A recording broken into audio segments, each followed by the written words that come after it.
Hello and welcome to Canadian X Talk Radio. It's Saturday night, 7 p.m. Pacific, 10 p.m. Eastern. I'm your host, Glen Ferguson.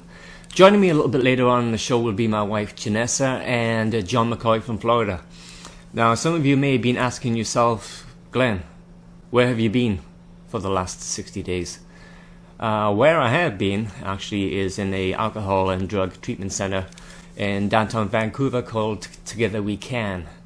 I've been dealing with over a decade struggle with alcoholism, and tonight on the show we're going to be chatting with some of the counsellors that put me through the program, and also a client, a good friend of mine, Mathias Millette. We're quickly going to go to a commercial break. After the break we'll be talking with Jesse Kiss, stabilization counsellor for Together We Can. Be right back after these messages. The views expressed and opinions given by the individual hosts and their guests do not necessarily reflect those of Z-Talk Radio, its affiliates, or sponsors. If this station's not your cup of tea, then drink coffee! Coffee! Coffee! Coffee! Coffee! Coffee! Coffee! Drink coffee! 100% news. 100% information. 100% guarantee. Thought you might say that.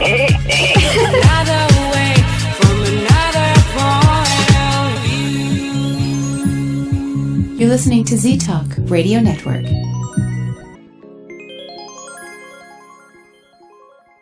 I am living on Channel Z.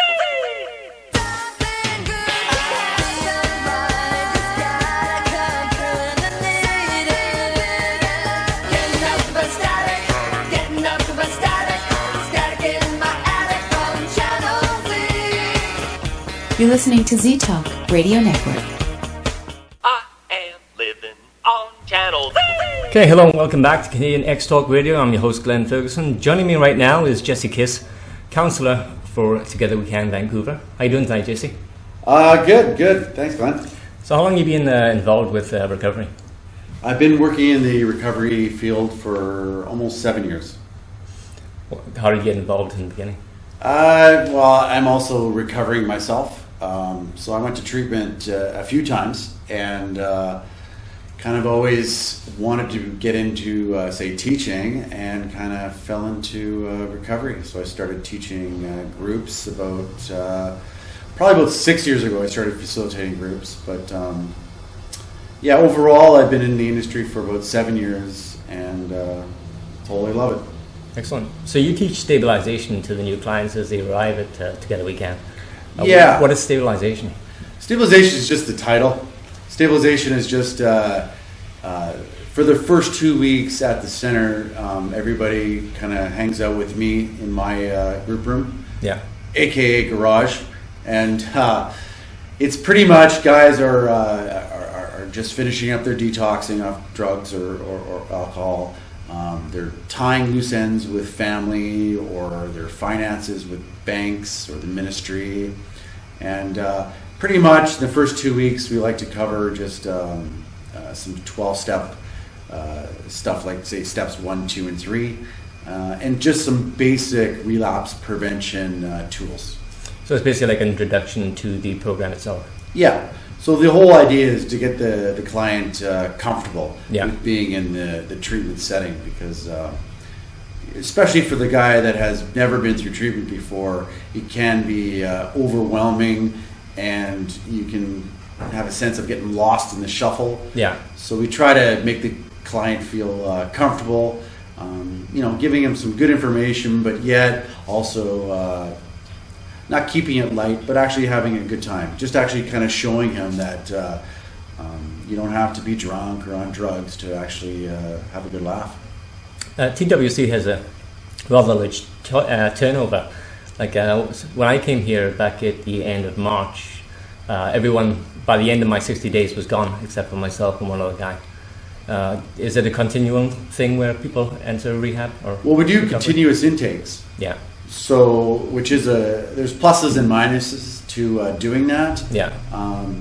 The plus is that we can, I don't want to sound grandiose, but like we can actually fight addiction better with just taking continuous intakes, because addiction doesn't take time off like on the weekends. Yeah. So if you're only accepting clients in, say, on the first of every month, that leaves a lot of room for a guy to have a long wait list to get in, or to have his active addiction really flourish. So by continually take people in, at least the guy has a chance to get sober. The minus to doing that is it's tough to get continuity, especially in a group situation. Guys are coming and going. So the idea with stabilization is when you first get here, my group is, like I said, a lot of guys are tying a lot of loose ends. So it's a little chaotic, but eventually they get settled in. And by the time they get stabilized, they're kind of settled in and they're ready to kind of dive into some more deeper issues like feelings and emotions and stuff. How long does stabilization take in the process? That is, well, my group is based on a 2-week kind of program. But my group is very flexible. It sometimes depends on the movement of the senior groups. So once in a while, you'll get a bunch of guys come in at the same time, and they'll go through my group, and they'll go through the senior groups, and nobody's actually graduating treatment. So the guys coming into my group around that time, they'll be with me for at least 2 weeks, and if there's no movement in the senior groups, stabilization kind of turns into a senior group in itself. So we'll start diving into some core beliefs and stuff like that. I had the opportunity while I was here to actually go through all the counsellors at Together We Can. Everyone had a slightly different approach as far as teaching the basics and recovery assistance. What would you class your type of approach is? That's a great question. I don't know. I think, honestly, I'm actually really selling my personality. Being a recovered addict, I get it. I've been through treatment 3 times. I've been in group situations where we've done check-ins from 8 o'clock in the morning till 2 o'clock in the afternoon. And those kind of check-ins, I honestly wanted to kill myself. Like that's just awful. So I've kind of developed a style in teaching where, what would I like to see? So I do a lot of, say we'll circle around, we'll talk about some feelings and check in, but then we'll change it up. We'll go to a quick documentary, then we'll talk about the documentary. Then I'll get guys going into smaller groups. You got to keep it fresh, and that's what I really like. Guys also like my group because I take a lot of coffee breaks. Generally speaking, after you're doing your presentation to guys, after 25 minutes, they get bored. You can be doing the greatest group ever, but guys will fade. So I'm really aware of that and give guys time to grab a piece of fruit or a washroom break, or just cut group out early. And it's actually the most therapeutic healing is when guys are just talking amongst themselves during the coffee breaks or when I go home. That's where the real therapy actually happens. I actually found it beneficial. Like I've been through treatment once before, so you probably remember we were both at Pacifica. That's right. Back in 2006, and it was kind of an eye opener for me walking into the class and recognizing you right off the bat. And well, you recognized me. You got a good memory. I'm totally horrible, but once you said that you had who's our counselor? Jim. Jim, that's right. Yeah. Great guy. As soon as you said that, I'm like, oh yeah, okay, you went to Pacifica. But see, a place like that, Pacifica's great. Great presentations, but a little sterile. And I actually found the best therapy in Pacifica was in the courtyard. In the morning, when there's about 6 or 7 of us that used to wake up early and have a cup of coffee. And the first couple of days everybody was quiet, but we actually created this thing called the morning show. And we were having laughs. We would do news, sports, weather, and by the end of the 28-day program, we actually had an audience, and we had the best time at that. And a lot of that I see at Together We Can. For instance, this group that we're doing this afternoon, I'm taking the guys down to the park. I'm going to play basketball, and I'm going to separate them into small groups, and they're going to just kind of practicing talking to each other, getting to know each other, connecting. And then when they're done that, after about 15, 20 minutes, they're all going to join me on the basketball court. And we take over the whole park. Can you imagine this? Like 15 guys, haven't played basketball in 20 years. And I just throw the basketball in the air, and I tell them, let's go. Yeah. And it's one of those moments where you watch guys, and they really, really have like a moment of joy. It sounds kind of corny, but like honestly, like they come up to you going, "Man, I haven't shot a basketball in years." Yeah. And I might get into that. Like it's just when you're in an active addiction, you tend to lose your passion for a lot of your hobbies in life, right? So sports strengthen bonds as well. I actually did a short documentary, 15-minute presentation for video, which you actually appear on, called Recreation and Recovery. Am I making any money on this? No. Unfortunately. But I found it different here from Pacifica, where you're actually being counselled by people who've had addiction problems in the past. So you actually have some sort of understanding what we're going through. Well, right away, once you identify yourself as an addict to a client,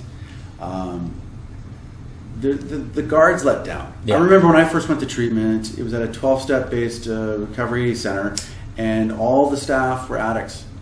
And we used to have to, before we got actually in there, we had to phone in every day. And I remember the guy on the phone saying, "Hey Jess, I know you're hurting right now. I'm an addict too." Yeah. And as soon as I heard that, I'd phone him every day. Mike Miller, he's actually working in Thailand at another treatment center, but I would talk to Mike every day. And he would say stuff that I could totally relate to, and he just gave me a lot of hope. And I'm not saying that people that are not in recovery, that work in this industry, they help so many people. I don't want to discount that. Yeah. But it's just a different kind of flavor when you have an addict helping another addict. Yeah, it's true. Yeah. So where do you see yourself going from here? Are you developing new skills as you go? Are you continuing with education beyond? I've been going to VCC. I'm finishing up a counseling certificate course. I'm thinking about going back to university maybe in the next couple of years. I have half a degree, so I was kind of flirting with the idea of what's that called when you get half a degree? And Diploma? Not a diploma, but it's an AA, letters at the end of your... I know what you not mean. a bachelor's, but no. It's like a wannabe kind of... wannabe bachelor. Yeah, that's what I'm going to get. Oh, okay. But as for like when I go home at night, I check out. Like I have very good self-awareness on because a lot of people that get into this industry get burnt out after 5 years. Yeah. There's a lot of burnout in this field. I tend to like just clock out and concentrate on my family life. Yeah. You know, my wife, my 2-year-old daughter, and we're actually having another baby in the next month. So it's like I got a full plate. I got a life here. Yeah. But I like to actually scan YouTube and try to find new material for the guys because I like to keep it fresh. Yeah. I used to show a lot of old recovery videos, and they're from the early 80s or late 70s. Some are good, but some are totally out of date that, when you show something to people that it's not connecting with them. Yeah. So I'm always looking for fresh material. Recently, I've been obsessed with ESPN sports documentaries. Yeah. Have nothing to do with addiction, but they have everything to do with recovery. Yeah. Yeah, there's so many messages in there, and guys kind of walk away from those documentaries like, oh, okay, I have some hope, or they learn principles of forgiveness or perseverance. But I do have a mixture of material from like the Father Martin videos and stuff like that, which are important. Yeah, I've actually been watching a few of those since I got out of treatment. Yeah, they're not bad. I like the Father Martin videos. Yeah, I got out on Friday. It's now Wednesday, I guess. Yeah. And I've already got myself a home group sponsor who's got 20 years sobriety, which is good. And I've offered myself up in a service position to make coffee at one group that I went to last night for the first time. Nice. So I'm trying to... How was that? It was good. Yeah. It was nice to be able to go there. It was a reasonably small group, about maybe 30, 40 people. Did they recognize you? Or they're happy to see you? Yeah, they were. Everyone Very cool, was shaking my hand. They'd never met me before. I actually met a girl there who I got into treatment 8 years ago. She had a problem with cocaine. And she was there. She went to Pacifica? No, she didn't go to Pacifica. She was a friend of the family. Okay. And she had a hard time with cocaine. And I talked to her in her first meeting many years ago while I was still on the sobriety wagon. But she was there last night. She had 6 years clean and relapsed, and now she has 3.5. She got back on board. Yeah, she did. Yeah. And that's important, eh? I don't care how much clean time Yeah. a guy gets. If you do slip, just get back on board. Yeah. Yeah. She had to make step 8 with me, make amends for the perceived harm that she believes she put on myself and my family, because we took her in as kind of a tenant for a while while she was having her addiction. And she stood up in the meeting and spoke, and she said, I have someone in this room right now who I have to make a step 8 amends with, which I thought really as if she's learned from the experience of AA, which was kind of odd. Totally powerful, eh? I thought she'd be still out there using, but it was nice to know she's got 3.5 years clean today. Very nice. That's very cool, yeah. But like I say, I want to pursue counselling myself. In September I'm going to BCC if they allow me, and I think there's a 2-year clean time thing they're looking at, but if they have spaces on the course they'll allow you in. Yeah. And Corey Wentz actually give me a hand with that. Well, you told me this, that you're thinking about kind of toying with the idea of kind of getting into like what I'm doing. Yeah. Which actually puts the fear of God in me, because you're pretty good at what you do. Anything you pick up, you tend to be good. So I've already kind of made some new plans. I'm going to get out of this field, and I'm going to start my own podcast radio show. Oh, nice. Yeah. So we're gonna switch roles here, and we'll see what happens. Well, we'll see what I like to do in the podcast. You know what? I was freaking out doing this, honestly, because I've never done a radio show or a TV show. And which is weird, because in high school I was voted most likely to have his own talk show. Yeah. And I think you approached me last week about doing this podcast, and I'm not going to say I was freaking out, but every time I look at you, I'd be freaking out.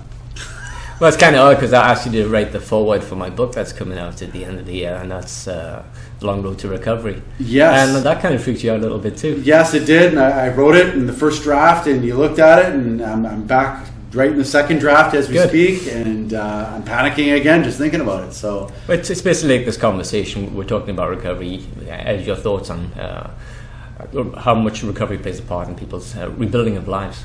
Yeah.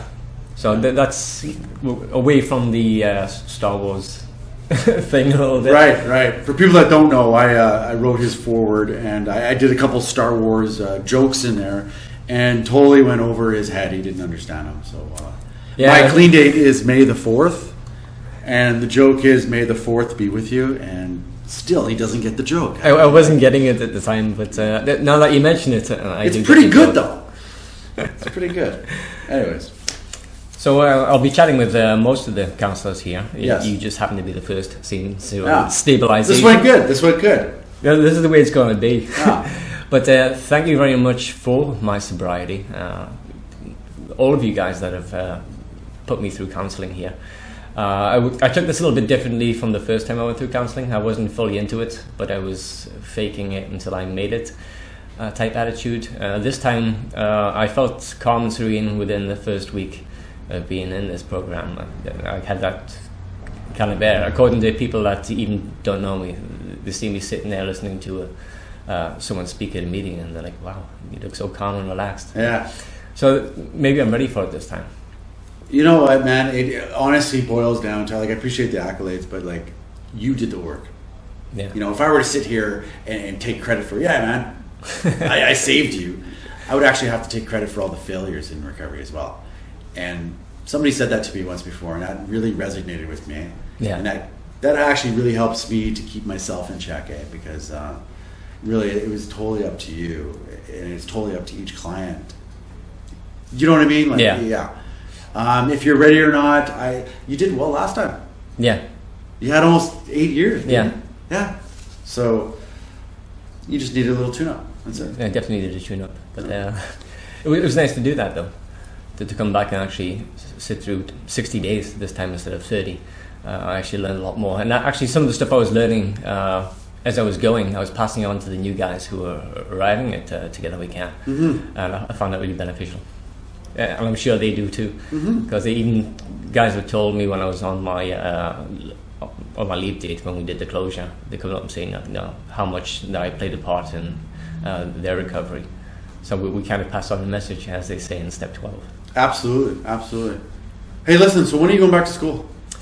September, hopefully. So I got about a couple of years of this gig, and then you're going to take over? I don't know if I'm going to be taking over that quickly, but I will be banging away as quickly as I can. I'll be volunteering here at Together We Can anyway on a regular basis. I'm helping Jared out with a whole bunch of projects he's got on the go with little information videos. Very cool. So that's where I'm looking at right now. I'm taking it one day at a time, as I should. But I'd like to thank you for spending time with me today and sharing your thoughts on recovery. Hey, this has been great. I actually want to do this again. So maybe we should do this like on a weekly basis. We could do that. It could be therapy for you, right? Yeah. Anyway, thanks, Jesse, for sharing your thoughts. Okay, thanks very much, Glenn. Okay, we're just going to go to a commercial break, and we'll be right back after these messages. Far from the city, where the Lorax roams free, is the home of a magical truffle of trees. They grow happy and healthy and thick as you please, just waiting for visits from yous and from me's. Whoa. In a place you will love, with things you'll adorest. It's a magical spot. We call it the forest. Look, everyone here needs the trees. And who are you? What? I'm the Lorax, guardian of the forest. I speak for the trees. Visit the animals. Come see the plants. From the mighty sequoia to the tiniest ants. Discover its beauty. Take time to relax. See brown barbaloots or even the Lorax. I feel so alive! I just like hearing you say it. The forest is there for you to explore. So come once to see it, then come back lots more. Visit discovertheforest.org. This message has been brought to you by the U.S. Forest Service and the Ad Council. Do you believe in ghosts? Do you think Bigfoot is real? Do you suspect that your neighbor is really Val Tor, leader of the lizard people of Bendar 3? Well, Dr. Dim doesn't, and he'll tell you why when you tune in to Dimland Radio Saturday nights, 11 Central, midnight Eastern on Z-Talk Radio Network. It's an hour of science promotion, pop culture rants, personal observation, and of course, skepticism. Dr. Dim might even have a guest or two. Join Jen, Dr. Dim Fitzsimmons, Saturday nights, 11 Central, midnight Eastern for Dimland Radio on Z-Talk Radio Network. I'm Sarah. I'm Ellen. One night, I was at a bar. One night, I was at a bar. I had one too many drinks. I had one too many drinks. I got behind the wheel. I got a cab. A squirrel ran across the road. A squirrel ran across the road. I swerved. The cab swerved. I hit a guy. The cabbie just missed a guy. I wish I took a cab. Thank goodness I took a cab. You have the choice to save a life. Buzzed driving is drunk driving. Brought to you by the Department of Transportation and the Ad Council. Hello there, I'm Dr. Nigel Bilkington, Chief of Medicine at General American Hospital. Now, you've been placed under quarantine with a rare exotic disease, but the good news is that it is billable. My mistake. I meant to say that your rare, exorbitantly priced disease is curable. It's not billable, obviously, because you'll have to pay up front. But don't worry, we're going to get rid of your cash. Sorry, we're going to get rid of your rash. Planning a trip to the U.S.? Call Pacific Blue Cross and get travel insurance by the name trusted around the world. Phone 1-800-USE-BLUE. Okay, hello and welcome back to Canadian X Talk Radio. Today we're at Together We Can, Vancouver's Drug and Alcohol Recovery Centre. With me right now is Jared Blancard, counsellor. How you doing, Jared? Very well, thank you, Glenn. That's you're one of the last counsellors you get to see when you're at Together We Can in the process. How would you class your style of recovery? Controversial. Controversial.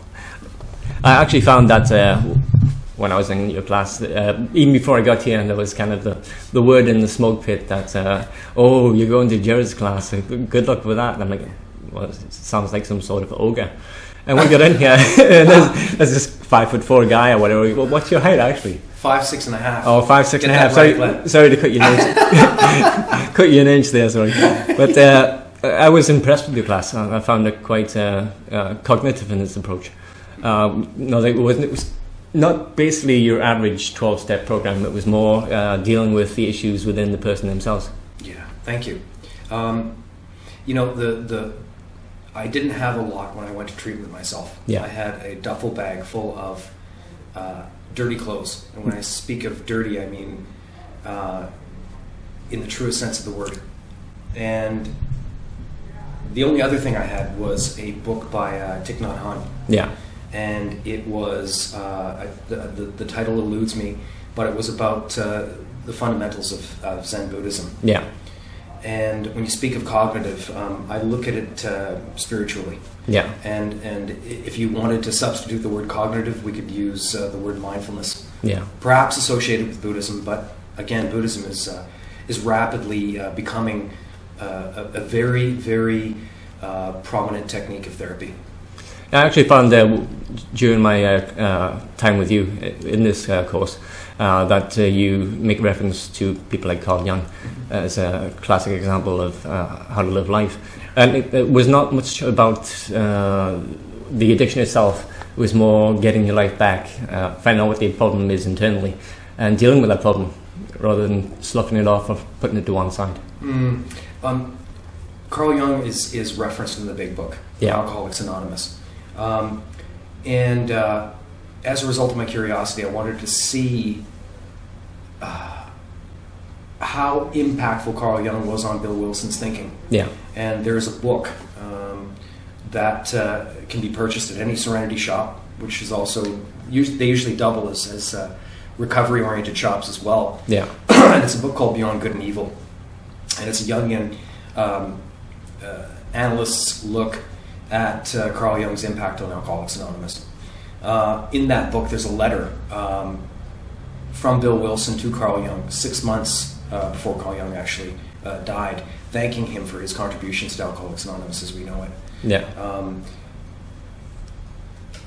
The irony is that I discovered Carl Jung in the height of my own alcoholism, and it was a book called Man and His Symbols, and it deals with the archetype. I'm probably rambling right now. Am I making any sense whatsoever? You're making sense. For once, you're making sense. For once, I'm making sense. I'm not speaking in riddles and paradoxes. Anyway, I like to look at the archetypes of addiction and the archetypes of an addict. Yeah. And the best way to discover those archetypes is to look at oneself. Yeah. I am a prototypical alcoholic. As a child, it was recently brought to my attention by my family that they thought I was going to grow up to be a serial murderer for my level of observation. I didn't know how to engage with my own emotions, my own feelings. Yeah. That was typical of most of my life. And the most cathartic moment that I experienced in treatment was that moment that I finally connected with those things. Yeah. And it was cataclysmic. It's forever changed and altered the way I view the world and people. Yeah. So you had a problem with addiction yourself, as most of actually all of the counsellors here at Together We Can. What was your addiction like? Explain what it was like to go through it. Well, I was told at the age of 14 that I was probably an alcoholic. Yeah. They were looking at the genetic aspect. My grandfather had died from complications of his alcoholism, and I was witness to that. My mother has been very, very active in helping family members that were diagnosed with terminal diseases. So I grew up with my grandfather in across the hall from my own bedroom, listening to him cough and I was witness to his death from the complications of alcoholism. At the age of 14, I was a social misfit. I like to refer to myself as a social cripple. Yeah. I've never felt more uncomfortable in my life than when I was forced to engage with school and the strangeness of those surroundings.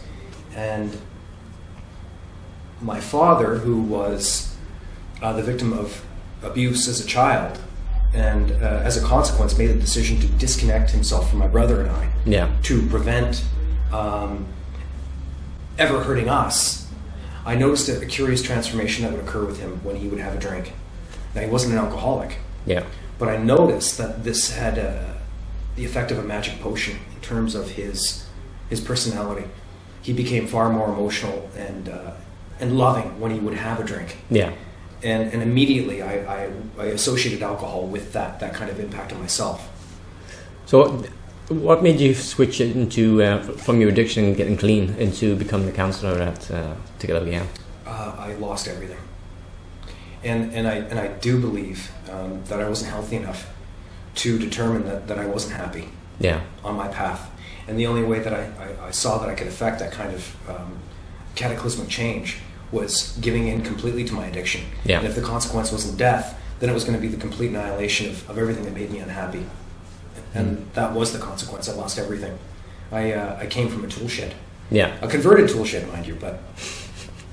And hence my arrival at the treatment center where thank God I was able to embrace and engage fully with recovery.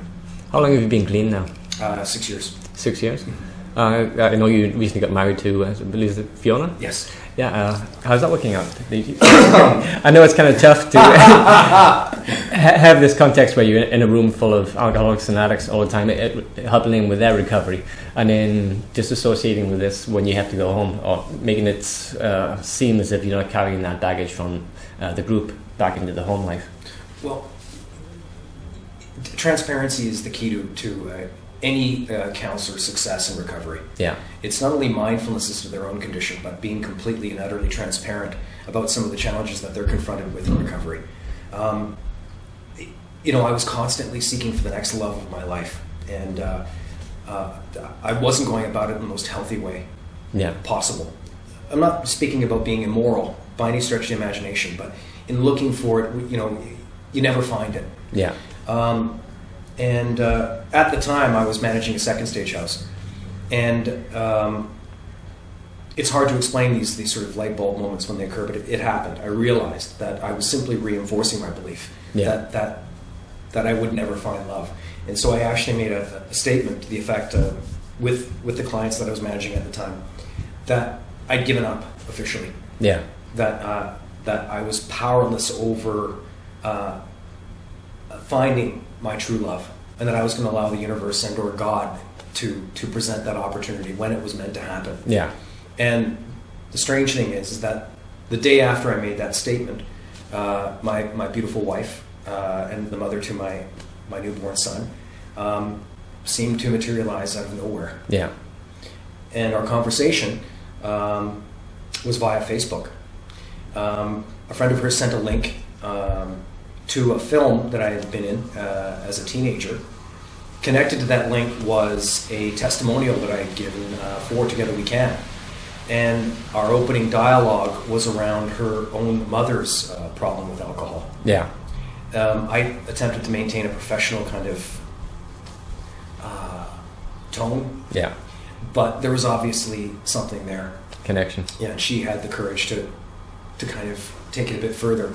And as a consequence, she came to Vancouver for 2 weeks. I went to England for 2 weeks, and she's ended up moving here. And I can attest to the fact that there is such a thing as a true love or a soulmate. Well, as you know, I'm from England myself. Which part of England is she from? Just Leicestershire. Leicestershire. Okay, yeah. She's a little bit down south from where I was born. Yeah. In reference to you say you did movies as a teenager, I got to actually go home and watch one of those movies. It was Stephen King's It.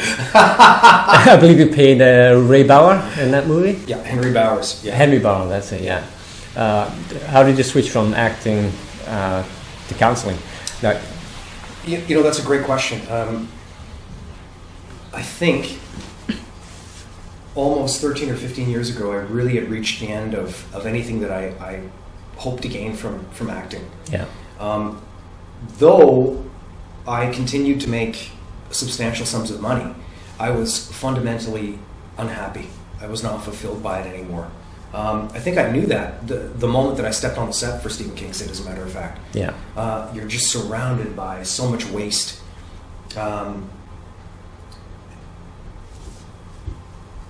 It didn't provide me with the same sort of thrill that live theater did.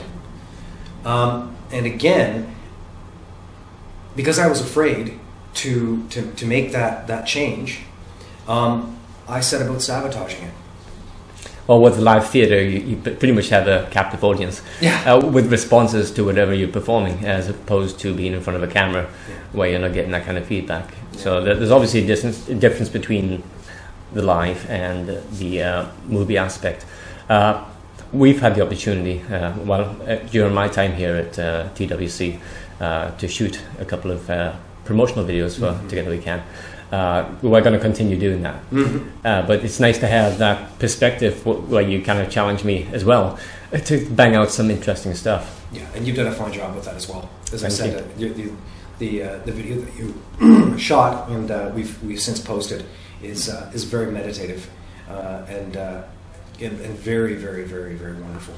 Where do you see that going? I know we have a project in the go right now called The Village. Is that going to expand to a larger format style of documentary? You know, I hope so. The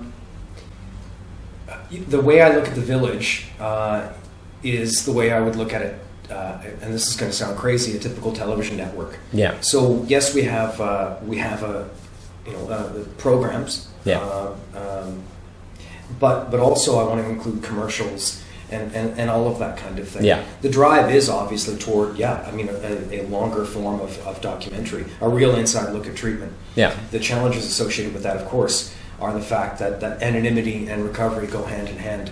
And the fortunate thing about my position here is that we develop enough trust between ourselves and the clients that they will begin to open up to the idea of making themselves vulnerable in that aspect and becoming a part of the program. Yeah. Well, within a week of me being here, I kind of kept it quiet when I was coming in, saying I was going off on a trip to do some research, which is basically what I did. Yeah. But within a week of that, I owned up on my Facebook page saying I was in recovery for alcohol addiction. Which made me feel a lot better, because the responses I was getting from my friends on Facebook was like, wow, I understand where you're coming from. I was in addiction at this point and happy for you to be going through treatment. So it was kind of an eye-opener. I was expecting the negative connotations of people dropping me from their Facebook page because this guy's got a problem with alcohol, even though I speak at conventions. I do a lot of documentaries. So I was perceived as being a negative response coming from my friends, but it actually turned out quite the opposite. Yeah. It's one of those things, right? I think what you're doing is exactly the kind of approach, anyway, for myself that helps me in regards to staying sober. Yeah. I mean, the greatest challenge I ever had to confront was the death of my father from cancer. Yeah. And I was 4 months sober at the time, and as I've shared with you in group, I was surrounded by people that were drunk. Yeah. And high. And the only way that I survived that experience was to let them all know, hey, I'm in recovery. I'm in recovery. I'm a recovering alcoholic, and I need your help. Yeah. And you're experiencing the same thing with the support. Yes, I am. And the stigma is something that we generate ourselves. It's just a remnant of our shame-based identity. I'm very proud of what I've accomplished and what I know you're going to accomplish as well. Yeah, I think I'm going to carry this. Like I say, I'm going to consider. I'm actually going back to school in September, BCC, to take some basic counselling courses, and hopefully continue on from there, depending on the time frame they require to become an addictions counsellor. As you should. I'm looking forward to that one. Yeah, you should. You should, Glen. You should be very proud of yourself as well. So, as far as this possible documentary we can do together. Normal documentaries last about 45 minutes with commercial breaks in between. Is this kind of similar to Interventions, the show? The problem, if I'm to speak frankly, I have with Intervention is the fact that you're getting people that aren't even at the point of accepting that they are addicts. They're still trying to find a way to manage their addictions, to find an alternative perhaps to their drug of choice. Yeah. And the overwhelming feeling I get after watching a program like that is one of sickness. Yeah. Now, having said that, that trend is indicative of our fascination for that kind of car crash version of addiction recovery. The male suffering, or the human suffering element, like a lot worse than I am, so I feel much better. Yeah. And I don't know how it's going to evolve. I think we just have to start doing it. I think we've made the initial step with these little small episodes. Yeah. Yeah. We're just going to do it. Yeah, I think so. Well, I found it kind of odd because I've seen the ones that you've done so far. I think there's two or three episodes out there right now. Generally about 5 to 6 minutes long in duration, but it shows it concentrates more on the solution than the problem. It does, and the funny thing is that that there were a few individuals associated with Together We Can who felt that the first episode, which was a personal story, which included elements of the actual addiction, at least in symbolic form, nothing graphic. They felt that they didn't want our facility to be associated with that aspect of addiction. Yeah. There's a bit of a paradox. I mean, you have to deal with that in order to show the transformation or the miracle of recovery from addiction. Yeah. So it was actually a fight to get that first episode up. As a result of the response to it, we were able to continue with that tone with the material. But it's always hopeful. The second episode is a letter of amends and deals with a client who's currently in treatment, making amends to his mother, who is also an alcoholic, who sought out treatment as a result of her son's inspiration. So there's always hope. There's always a light at the end of the tunnel. Going back to the cognitive approach, like I said, before I actually came into your class, I had this fear of this mighty Jared and coming in here, and I found it a lot easier than most. Like, a lot of people come here with a huge denial on their back. They don't really want to face up to the problem or the reason they're in addiction to begin with, and you kind of get them to open up to that scenario. The persona is larger than life, but the beginning of my success came as a result of a larger than life personality, a man who challenged me to my very core. My first 30 days in treatment, I wasn't allowed to share in group. This gentleman, who I hold in very high esteem, on day one, when it was my turn to share in the check-in, pointed to me and said, am I allowed to swear? You may so. Oh, yeah, okay, wonderful. He said, you're a fucking weasel. Yeah. You need to shut the fuck up. And the moment that you're able to be honest is the moment that I'll engage with you. Yeah. Now that was the very thing I needed. Yeah. Because it was the absolute truth. And for 30 days, he went around the room and he would repeat that same statement until finally I experienced that complete and total collapse that's necessary. It was the last vestige of my ego. Crumbled. Yeah. And I just simply cried. And he said, now you're allowed to share. Yeah. And I still get emotional when I think about it, because it was just the defining moment of not only my recovery but my life. And that's why I engage the clients on that level. I don't talk to them that way. I want it to be a lightning strike. Yeah. I want to shake them out of this fog and this complacency. I want to challenge them as I was challenged. Yeah. It's a risk. I've when I say I'm controversial, it's taken about 2 or 3 years for Together We Can to accept the way I go about things. I've had to make modifications, of course. I've learned things the hard way as well. I've had people evacuate the room. But the fundamentals are still in place. Yeah. I just want the truth. I want these gentlemen to get their voice back. Yeah. And it doesn't have to be eloquent. It can be anything, as long as it's truthful. Yeah. And you have a military background. Yeah. So you're all too used to that kind of approach to things. I'm used to it. Regimented into it. Yeah.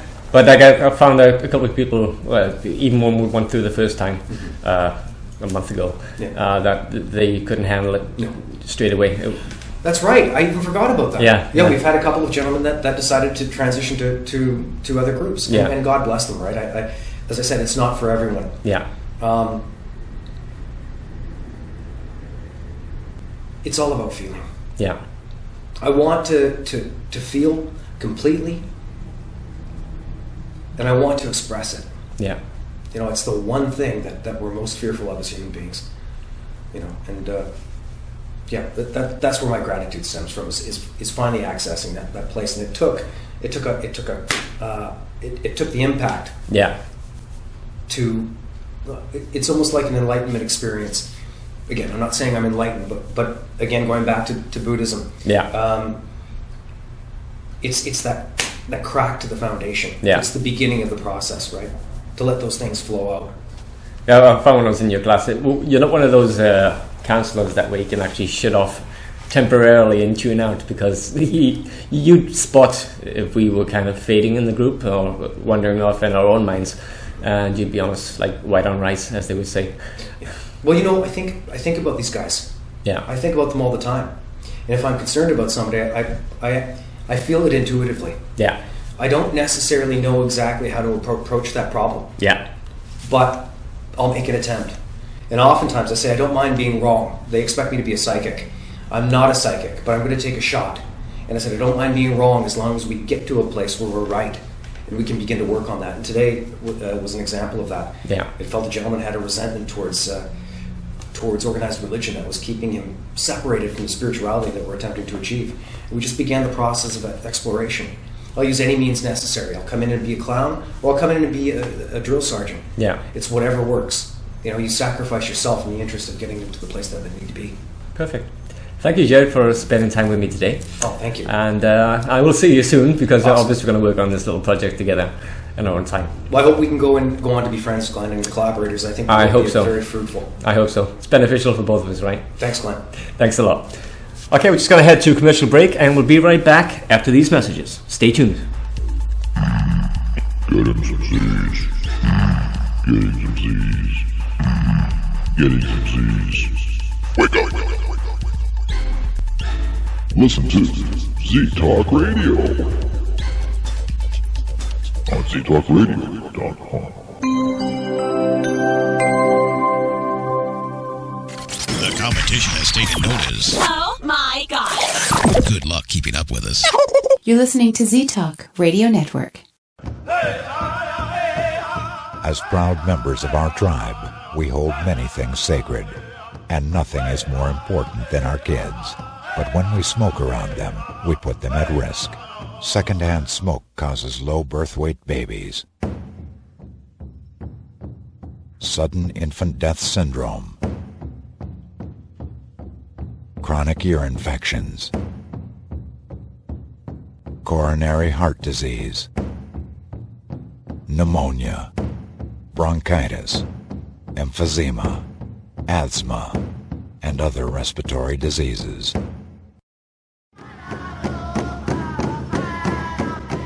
For our kids to join in the dance, we have to hold them sacred. When you smoke, don't do it around them.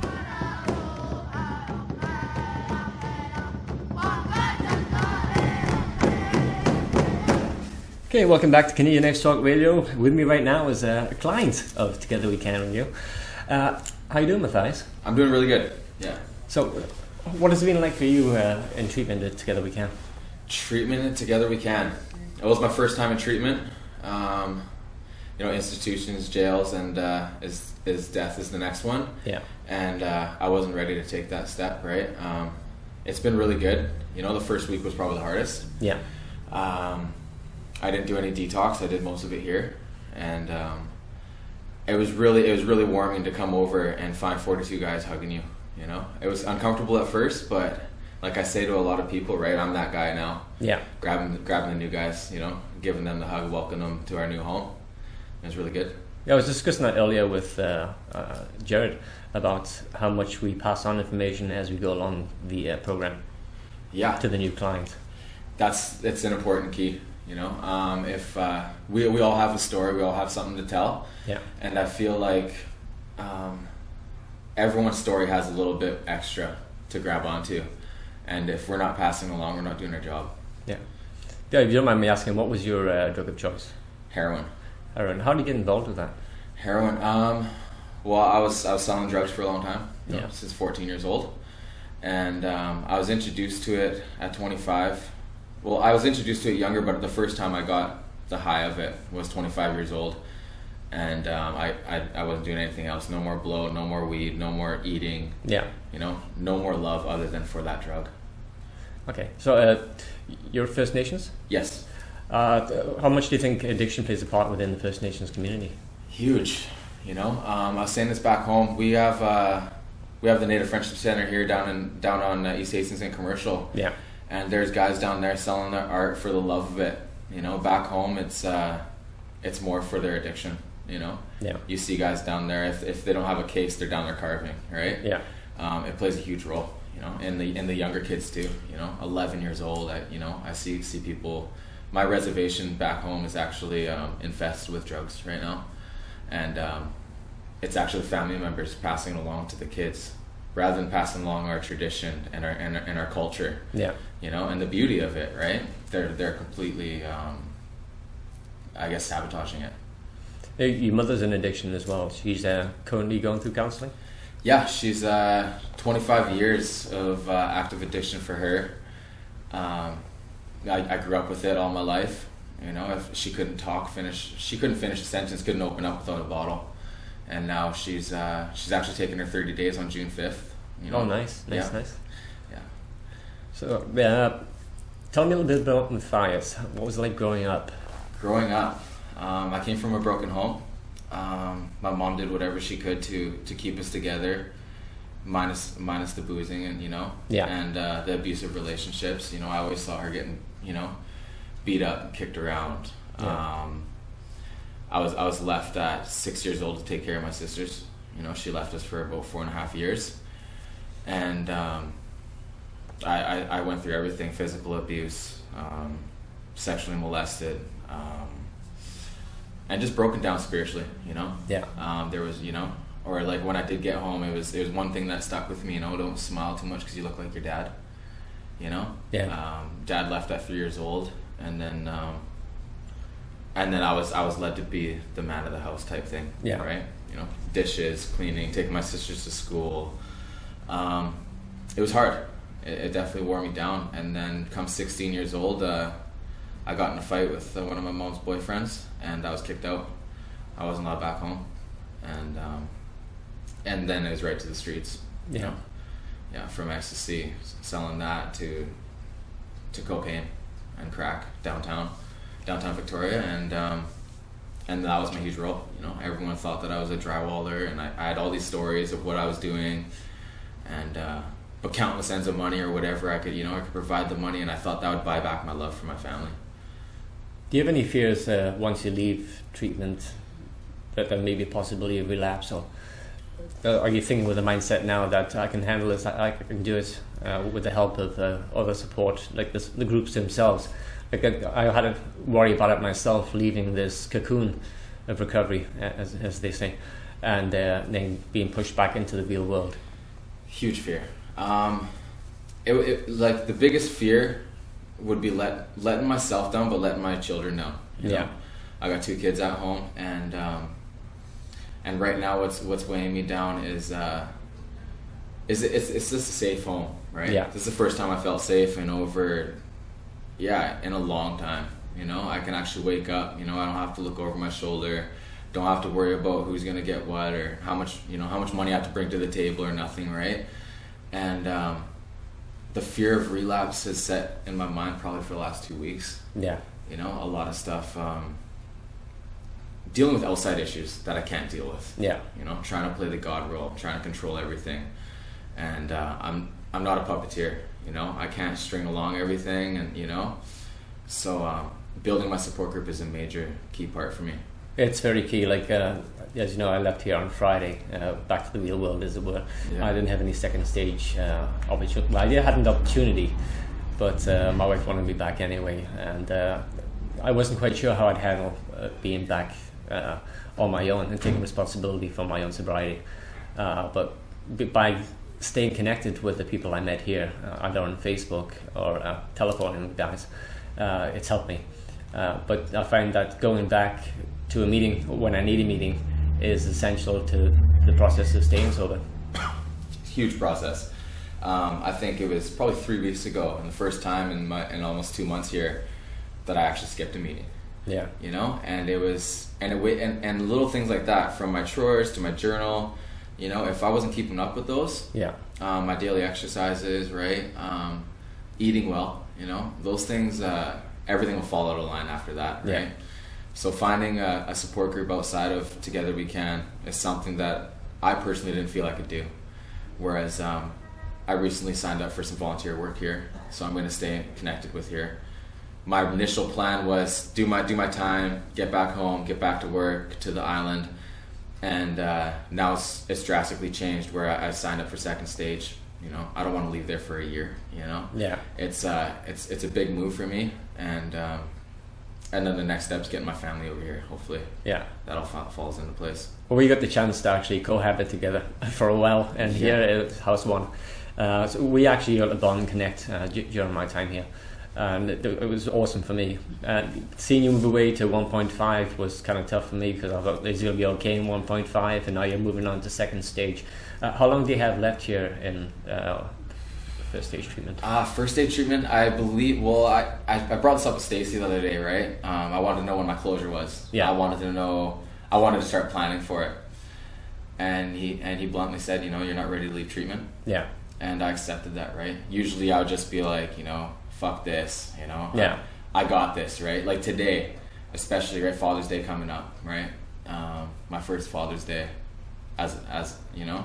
Yeah. With my daughter and my son again, and I feel like, oh, I have this, right? Why am I still here? Why, you know? Why do I have these, you know? Yeah. But it's I probably, you know, I want to say I have a couple months here, you know, to go. Good. Yeah. They said my bed's not going anywhere. Excellent. As long as I work the program, I don't slip up, you know, and I don't give in to that demon that we're fighting every day. So you're going over to the Lighthouse for second stage in Victoria?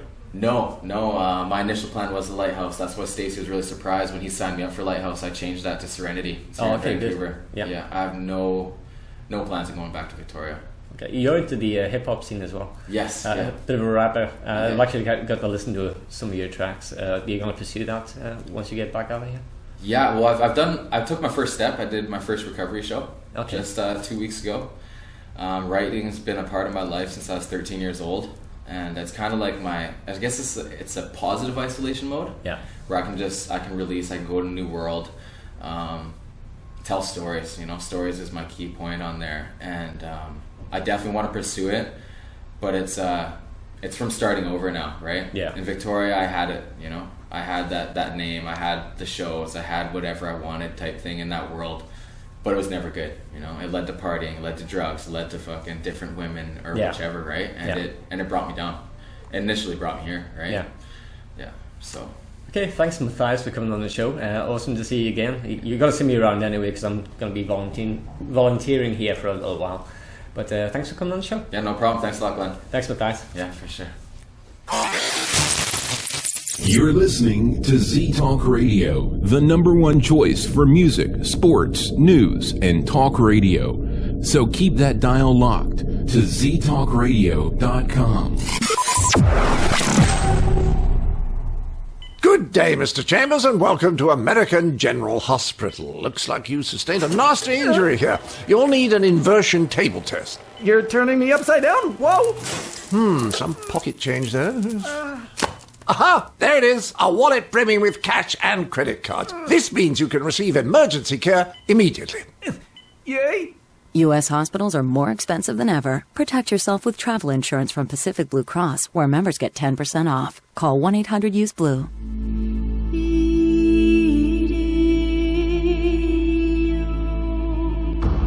Are you interested in what's hiding in your closet? Creeping under your bed? To the answer to all these questions, check out the Spectral Times, your free monthly guide to everything ghostly in the UK and beyond. Only at greatbritishghosts.com. That's greatbritishghosts.com. Sponsored by Canadian X Talk Radio on the Z Talk Radio Network.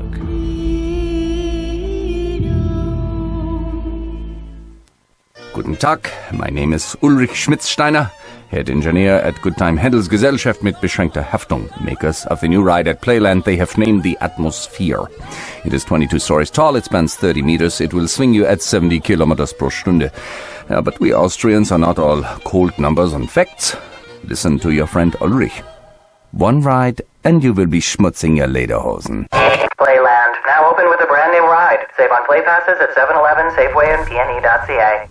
Okay, next on Canadian X Talk Radio, I'm with Counsellor Steve London. How you doing, Steve? I'm good, Glenn. How are you? So, how was the process for you on recovery? Starting from my own journey? Your own journey. Oh, it was...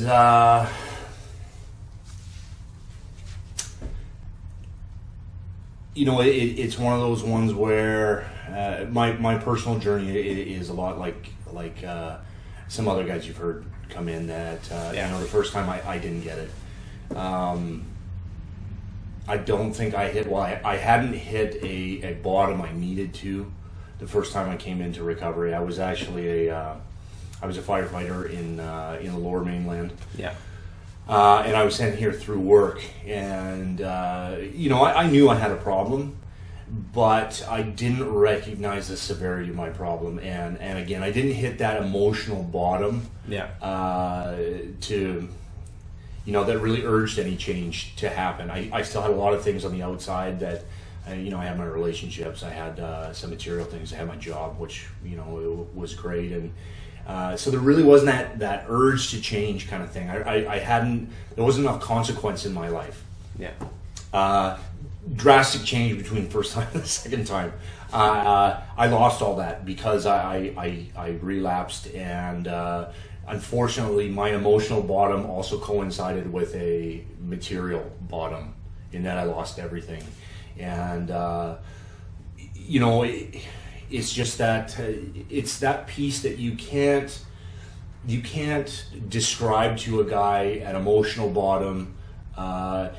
Everybody's is different. You just know when you're at your own. And for me, that was it. Is that I had finally come to a moment of surrender and kind of waved the white flag and put up my hands, and that's really where the journey in recovery started for me. Is at that moment it was admitting defeat over the alcohol, over the substances, right? And in that moment, I think of emotional bottom, you become teachable.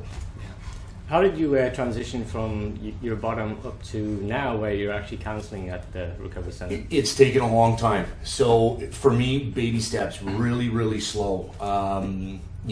Again, having gone through treatment once and then failing and then doing it again, it sounds funny, I had the benefit of hindsight. So I had that record to look back on of where I made my mistakes. And really what I did is I did the exact opposite. So for me is when I got to that place of coming to treatment is admitting that defeat piece is I really knew that for the first little bit here, I've got to allow some other people to make some decisions for me. I think based on my track record, I knew that my own best thinking was leading to some pretty poor results. Yeah. So I said to myself, the first suggestion that was given to me was, based on my profile, which was, I'm a pretty, I do some pretty despicable things in addiction. I don't have, in terms of taking advantage of people, manipulating, stealing, all that kind of stuff is I needed to take some suggestions, and the first one that was given to me was, you need to spend a year in recovery. And, you've spent 20 years trying to do this your own way, and the way it was kind of put to me is, what's another year? Yeah. Do you know what I mean? What's one more year of taking time out of your life and making things right? So again, slow process for me. I did my time in treatment, 60 days. Yeah. And at the end of that, the suggestion was go to second stage. Now I could have gone out and gotten a job. I have qualifications to do some other things, but again, that suggestion to me was, go to second stage, come back to the treatment center, do some volunteer work, and go from there. Yeah. And that's what I did for a while. I lived my life really simply. I through the help of my sponsor and the treatment center, I built myself an aftercare plan, and I stuck with it. Yeah. And it was doing things really slowly. And I got my first opportunity to take a training program at a treatment center at about 6 months sobriety. And I did that, I completed that, and then I've sort of just gone along with the flow. Sort of the transition from being a firefighter to doing this job is, I always knew I wanted to help people. Yeah. But I guess, now what I do, this is really how I wanted to help people. I wanted to do something like this where, it's something I'm passionate about. Yeah. Obviously something that I have some experience in. Yeah. And again, it's just been a natural progression for me. So it's kind of odd. We start recording and they come around and do the garbage. Typical for radio stations. But for me, this is my second time, or was my second time in treatment as well. So I learned by my mistakes the first time. Yeah. I didn't dwell on the fact that I was coming back into treatment. Yep. And actually relished the idea of coming back to relearn the steps again. Yep. But I found when I relapsed, there was a progression. It wasn't just one day I woke up and said, I'm going to go have a beer. There's obvious warning signs. You're just, I think that you're just, in the moment, you're blind to them. Yeah. Right? And that's why, I had talked a little bit about my own aftercare plan, and I still have one now. Like even though I've just passed 3 years of sobriety. Everybody's got those early warning signs. Everybody's got those things that, maybe they're not paying attention to, and then if you're oblivious to the fact, then it seems like all of a sudden it just sneaks up on you and you've relapsed again. But if you really look back on your record, hey man, this stuff was happening like a month ago. Like I stopped going to my meetings, or I cut down my meetings by half. Like I was my commitment was to 4, and all of a sudden I'm at 2, or I don't call my sponsor anymore. It's you probably even said yourself, when you look back at, well, what happened when I relapsed, and was I going to meetings? No. Was I journaling? No. Was I calling my sponsor? No. Did I have a support group? No. That's basically it. It dropped off. Yep. I thought I was cured. Yep. It's one for a word. Yep. It's one of those things where you think, okay, well, I've got this under control, I can handle it. Maybe I can go out and have just one beer with a meal. Yep. And that one beer led to popping by the liquor store on the way home to pick up a 6-pack. Absolutely. And then Mickey will go with it, and I'll hide that away so the wife doesn't see it. Yep.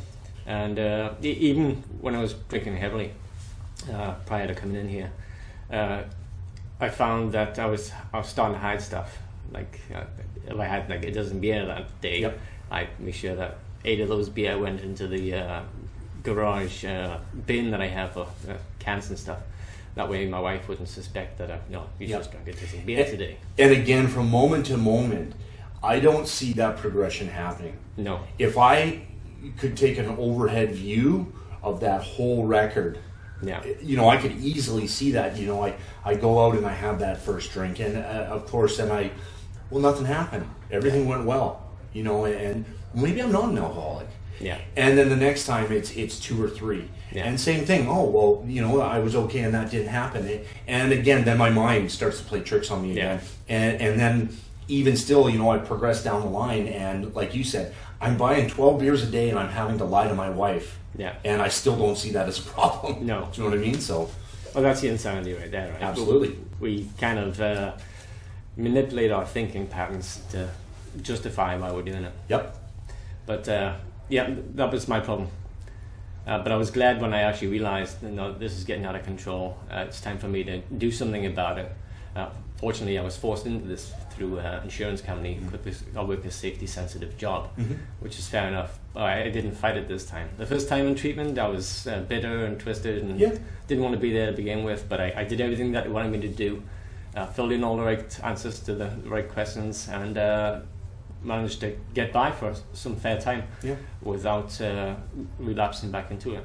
Yeah, and we're lucky. I would say the two of us, knock on wood thus far, is that this second time over, just having the one experience with treatment and relapsing. I think the two of us have been able to look at that and say, well, you know what? I mean, you're a smart guy. I got to know you while you were here, and you could look at that and say, okay, you know what?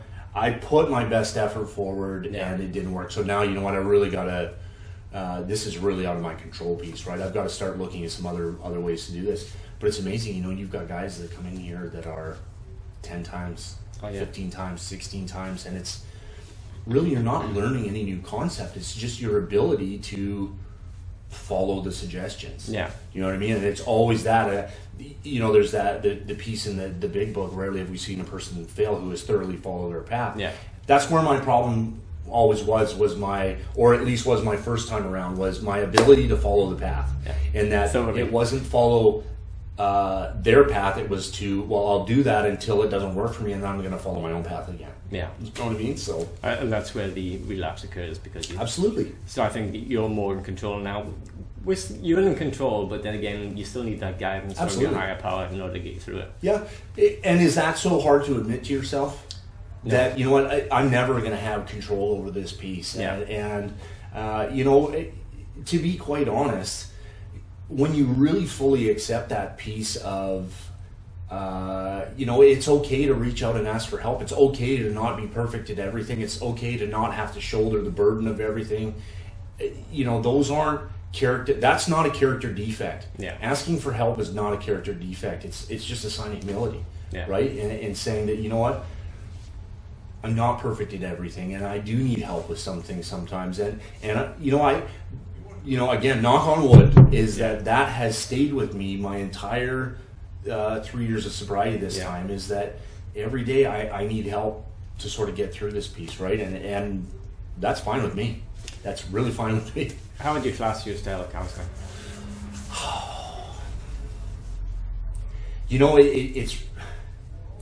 It's really funny. I actually think about that myself a lot, and I would have to say that it's changed a lot over the 3 years, or at least maybe because of new techniques I've learned. Is obviously I want to try and incorporate those things, but I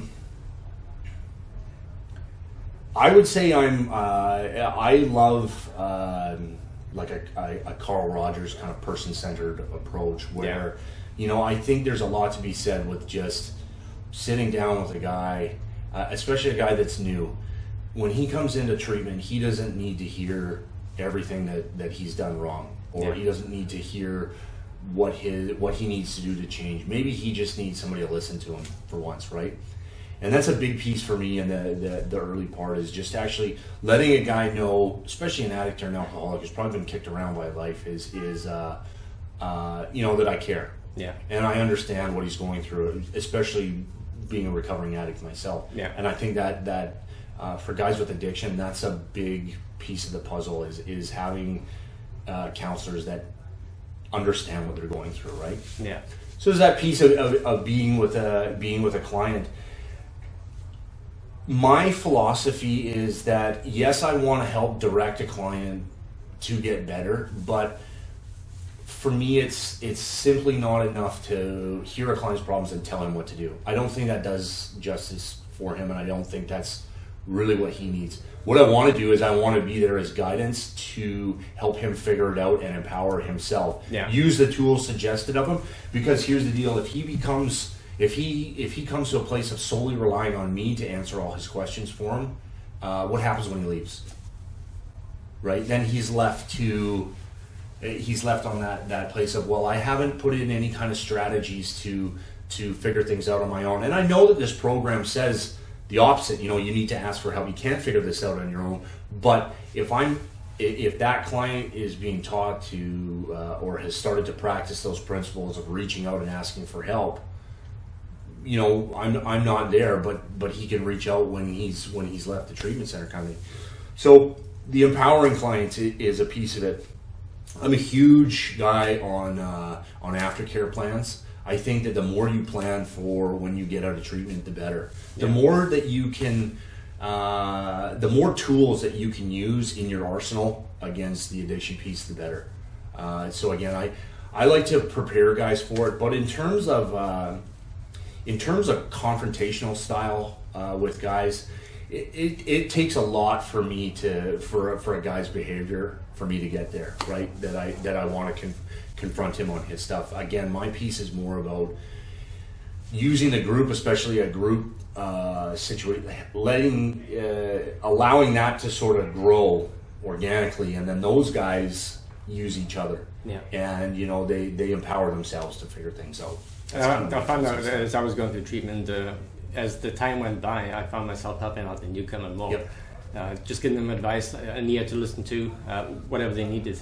That's kind of ingrained in us as we go through these steps, which is kind of nice. It is. That step 12 piece of giving back to others, and I know it says in the steps that is to serve other alcoholics. I think you can take that out and say to serve anybody. Yeah. Right. That will take your program to a whole new level. The general rule of thumb, it's an unwritten rule, but you get yourself a year sobriety and you get yourself a sponsee. Yeah. Right? And it just bumps your recovery up a whole new piece, right? Because you've got to actually be showing your sponsee that you're walking the walk as well, right? Yeah. And I found that that's what this job does for me. That's what my work with my own sponsees does. And you don't have to wait a year before you start giving back, but when you do start giving, we hook guys up, seniors with juniors and whatnot, and there's that piece when it's the accountability to the program, right? Yeah, well, when I got out of here on Friday, I took in a couple of meetings over the weekend, and I went to one on Tuesday, and I immediately liked the group that I was in. Yeah. Decided to become a member of the group.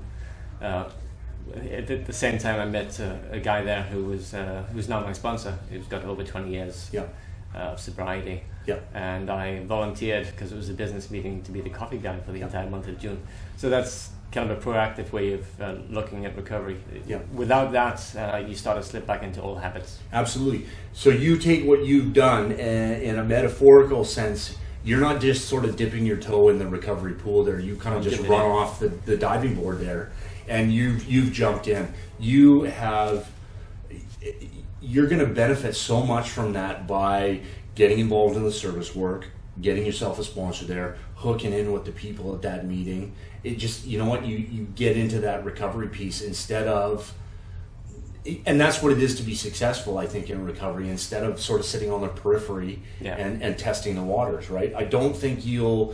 I'm not sure if anybody ever has success with that. I think to get the full, maybe they do, but to get the full benefit, you want to do what you did and run off the diving board and jump right in, right?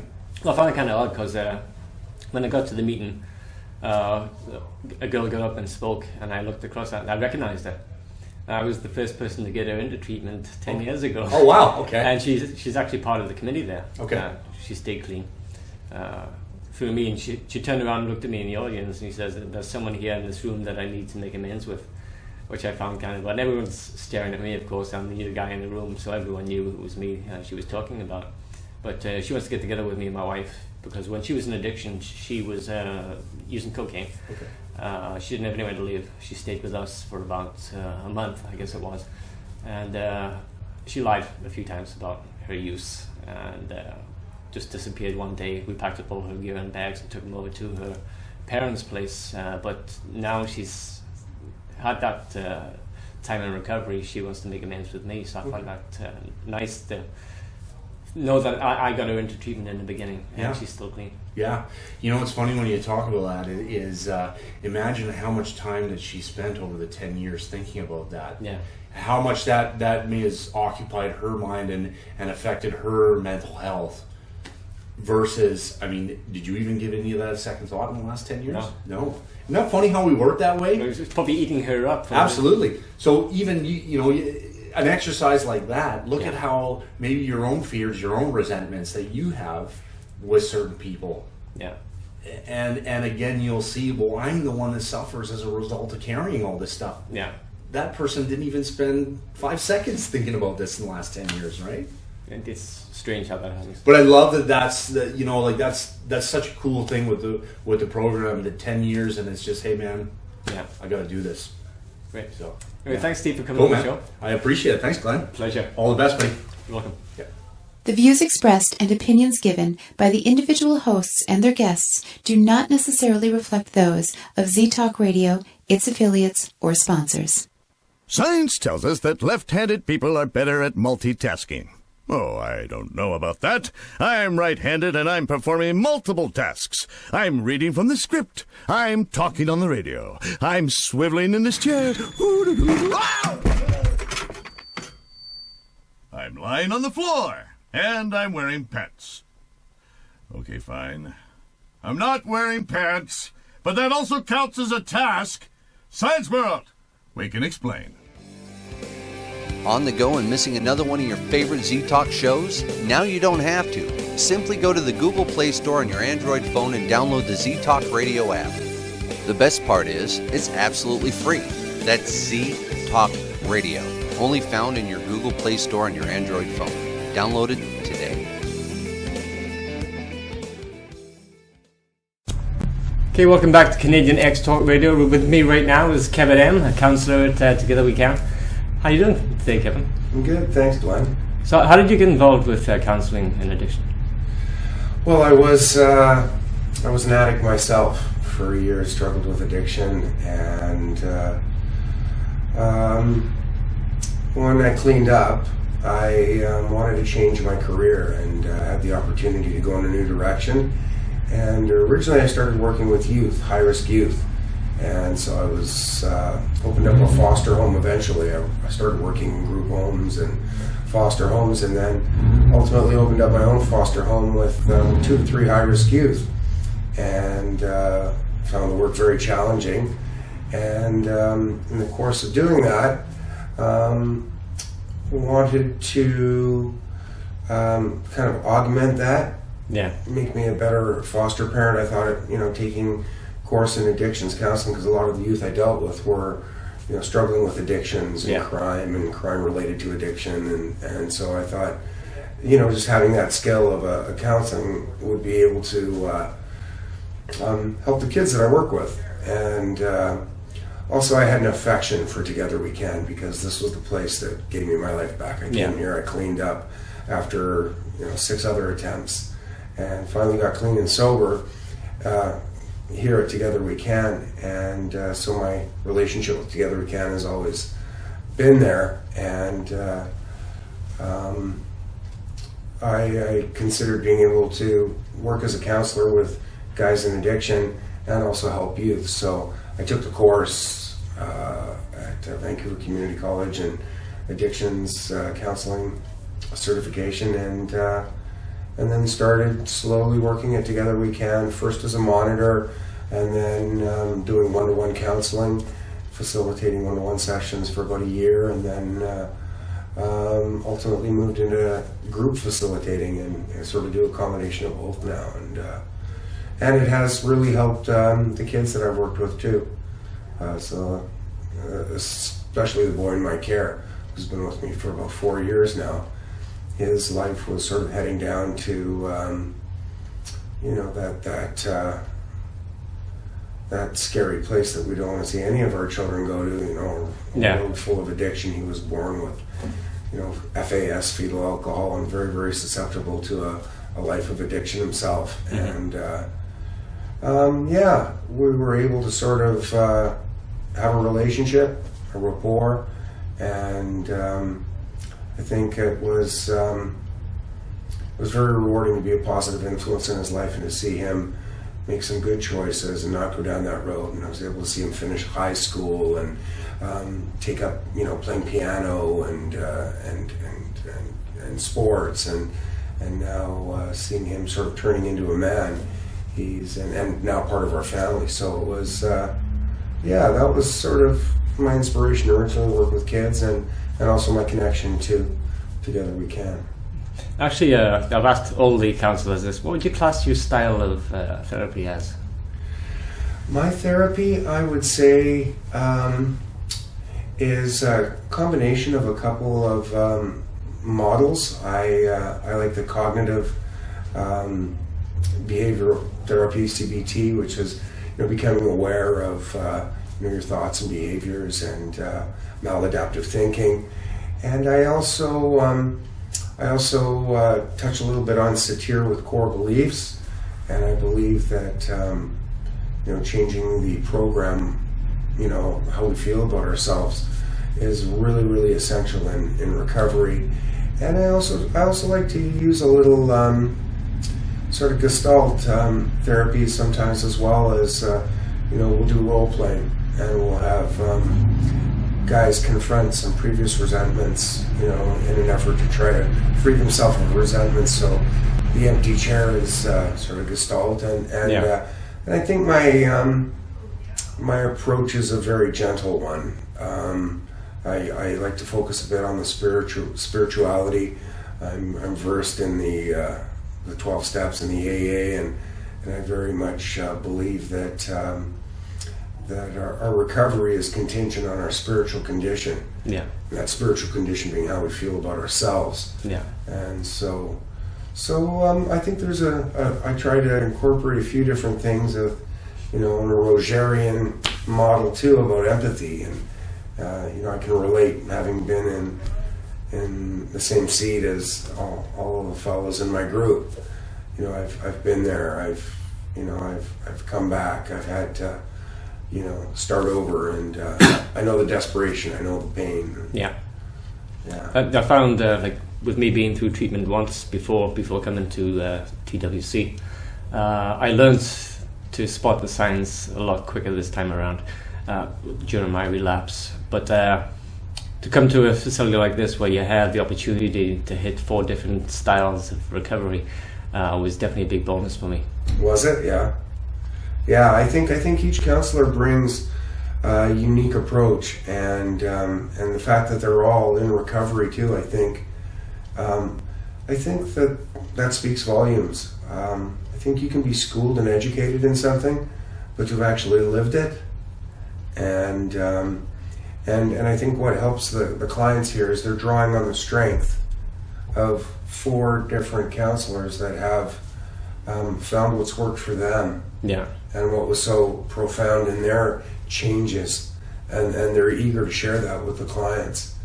And so I think there's a lot of good that can be drawn from all of our counselors here. I think it's a nice balance we have here.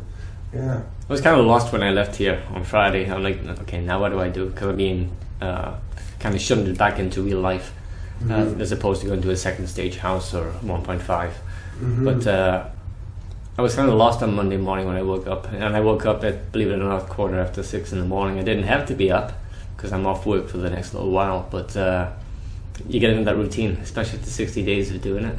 Absolutely. Getting up and doing new chores. I was working on my aftercare plan, went to meetings on Saturday and Sunday because I was lost. Mm-hmm. You get stuck in that little cocoon or that bubble of recovery, and it's tough to be outside in the real world. I think that's a huge part of the success of a lot of the clients, is that transitioning from this cocoon into real life. Yeah. And I think the closer you stay connected to the to the center here as you transition into life, I think the better your chances. Yeah. And I've always been a firm believer the more you put in on the recovery end, the more it's gonna come out on, the more you build in your foundation, the more it's gonna pay off in your life and in your recovery. It's gonna last. I found the first time in recovery I was still going through a lot of denial with the fact that my life had become unmanageable, even though it had. But you still have that thinking at the back of your mind saying, well, I can control this, I can take care of it. Yeah. But I found out to my demise after quite a bit of time of sobriety that it just takes that one drink. As they say in the big book, 1 is too many and 100 is never enough, and that's pretty much the way it is. Knowing that now and going through treatment for the second time, I've learned my lesson, basically. I can't say that I'll never drink again, because no one can. All I can do is take it one day at a time. Of course. And I think that's a key point, is that first drink. Yeah. And I think that's what I found AA meetings to be so helpful for me, was as addicts we have this selective memory where we forget how bad it was, and this denial that that we can gravitate towards, and the simple going to a meeting can be as simple as, that's right, I can't have the first one. Forgot that. After all the pain and despair that we've gone through, we seem to forget that simple fact. Yeah. If I pick up that first one, yeah, ultimately it's going to lead to pain, despair, destruction, self-destruction, jails, institutions, death. Exactly. Yeah. So, it's that's step one, I guess. Yeah. The transition has to be maintained by yourself. You have to be conscious of your own recovery. I found out. Whereas here in recovery center for addiction recovery, it's kind of pushed on you 24/7. But once you get out of here, you're now responsible for your own recovery. Exactly.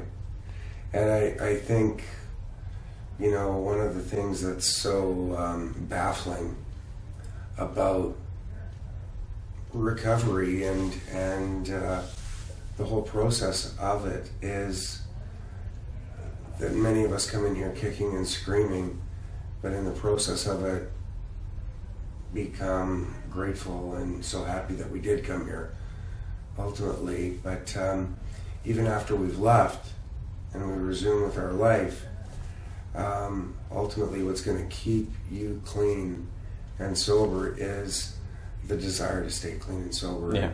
You can't give anybody that. You can't give anybody the desire to stay clean and sober. Yeah.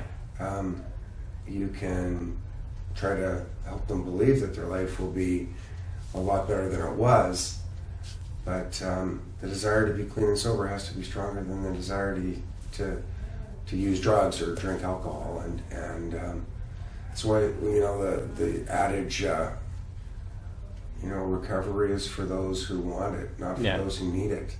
So a lot of people need it, but only the ones that truly want it.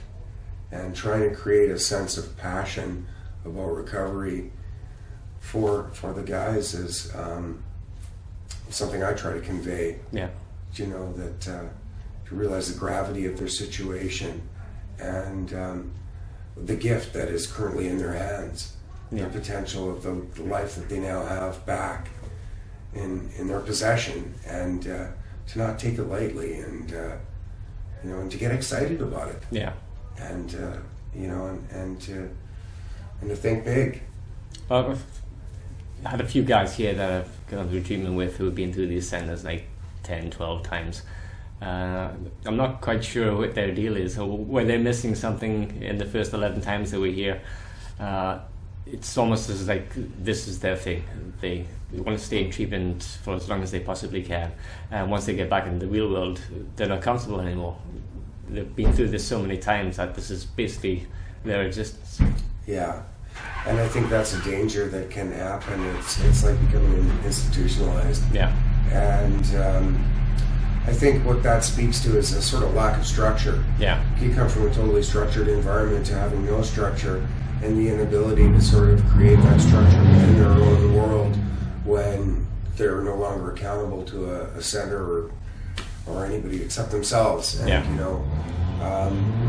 it speaks to that desire again. How badly do you want your recovery? Am I going to set up some safety nets in place so that my recovery stays solid?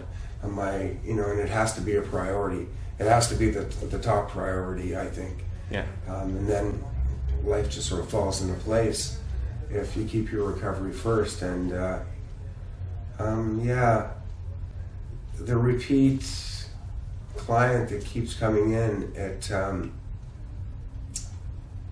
can be very frustrating. Yeah. And I think almost a sense of hopelessness around not believing that they can do it on their own. Yeah, that's the kind of perception I would get if I was here as a counsellor. I'd see the same face continually in and out the door. Which part of what I told you the first time didn't you get? Didn't you need any help with that? Find out where their problem is. But to come back 10, 12 times, it's like, wow. Now I can't understand the frustration there. Yeah. Yeah, and I think I think a lot of the times it comes down to changing those programs that we've been running on that speak to our core beliefs. Yeah. Beliefs. I believe that are at work subconsciously. Like 90% of our life is driven by our subconscious, and at some point in everybody's life, our identity was formed, and we were told some things about ourselves that were false, like I'm not good enough, I'm not lovable, I'm not worthy. Yeah. And the ego's function being to be right. Yeah. The ego has nothing invested in happiness or sadness. Its job is to simply be right. Yeah. And so you have a bunch of broken people who've been running on negative programs, and if they don't change the program so that the ego will reinforce the truth about themselves rather than the falsehood that they've been living, then they just continue. If they haven't changed those core beliefs, the subconscious and the ego is just going to continually reinforce that I'm not lovable, I'm not good enough, and continuing coming into treatment and failed relationships and letting people down and losing their kids or going to jail or suicide or whatever it might be, just over and over again, the ego reinforcing, see, I'm right, I'm not lovable, I'm not good enough, I'm not worthy. The ego's just doing its job. Yeah. The subconscious, 90% is doing that. The 10% screaming, I want my life back, and then that's what keeps bringing these guys back.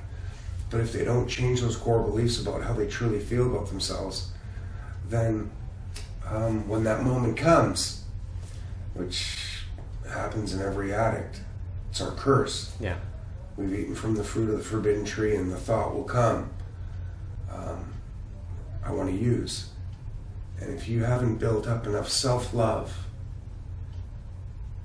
and you don't value yourself enough, nothing's going to be stopping you from that thought. Whether if you can have mastered, some self-awareness and develop the skills to identify between your addiction and your recovery, and you value yourself and your addiction speaks up, because it's never going away and says, I think a drink could be nice, or I'd like to do this or that or the other thing. That true self is saying, I love myself today. I'm not willing to put myself down the toilet today. I'm not willing to just roll the dice and take a chance. Like, I love myself too much to do that. And I think what happens is that a lot of fellas miss that piece. And it sounds nice, or they don't know how to get there, to change those negative programs from living a life for 30, 40, 50 years, however long, that I'm stupid, I'm not good enough, I'm not lovable, to really coming to believe that I do matter, I am important, I do love myself. Yeah. To genuinely feeling that in their heart of hearts, to go from self-destructive to self-preserving. That's a spiritual awakening. And I think that's key. And I think, in my humble opinion, is probably the piece that gets missed. Yeah. As to why people continually relapse. Okay. Yeah. It's like basically exercising the same behaviors and expecting different results, and generally that doesn't occur ever. But I understand where you're coming from with that. Mm-hmm. It's kind of like a paradigm, right? You set up a model, and if the model's not working, it's time to change it. Exactly. If you're running a program on your computer, and your computer kept crashing. Yeah, you had a virus. You clean the virus. Some people think it's brainwashing, and maybe the brain does need washing. We need to be reprogrammed so that we our thinking becomes self-preserving, not self-destructive. Yeah. And with people with ingrained negative self-beliefs, that can be very, very difficult. Dealing with huge egos, Exactly. Yeah. We all have egos to a certain degree. We just have to control them. Exactly. Yeah. Anyway, Kevin, thanks for coming on the show tonight. Pleasure as always. Thank you so much. Thank you. All right. Thanks, Kevin. Okay, welcome back to Canadian X Talk Radio.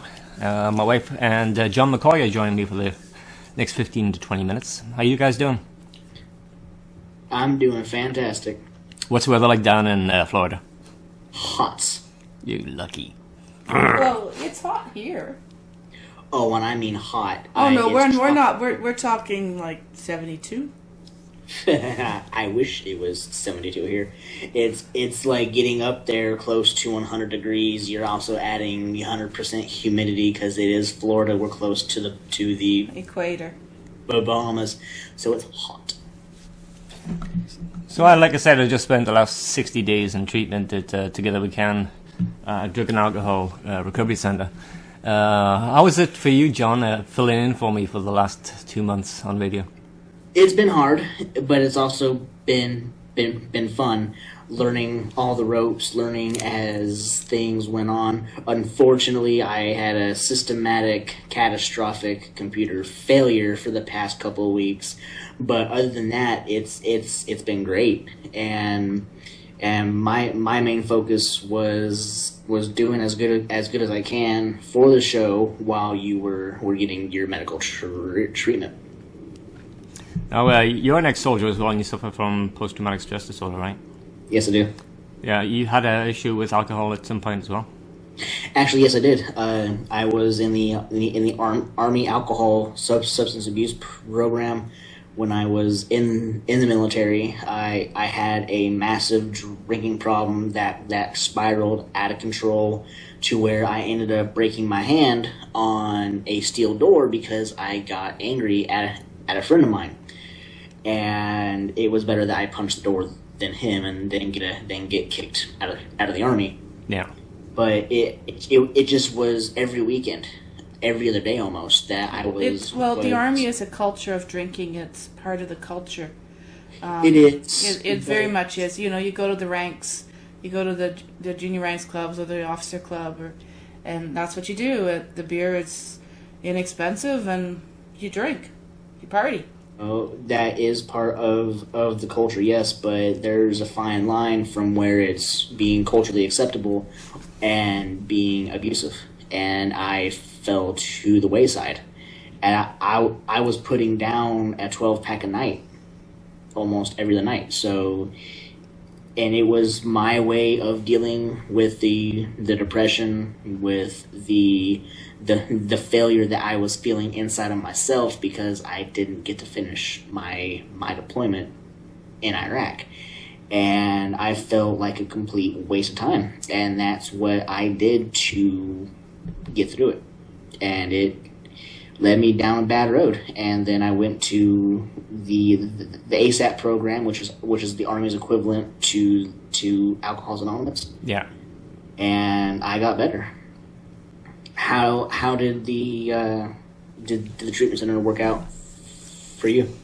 Treatment center for me was fantastic. Not only the style in which they taught recovery or allowed you to relearn how to live again. It wasn't so much. It's easy enough to drop the alcohol, but you still have to change your way of thinking. Now you have to change your behavioral habits, which is key to the recovery. Now, you can't expect to do the same things and get different results. It was tough on Janessa too. Like you had me on for 60 days this time instead of 30 for the first visit. How was it managing the home for you? Well, besides the fact that you weren't cooking, all the housework, everything falls on me. Obviously, our convention ended up having to be canceled. That also fell on me.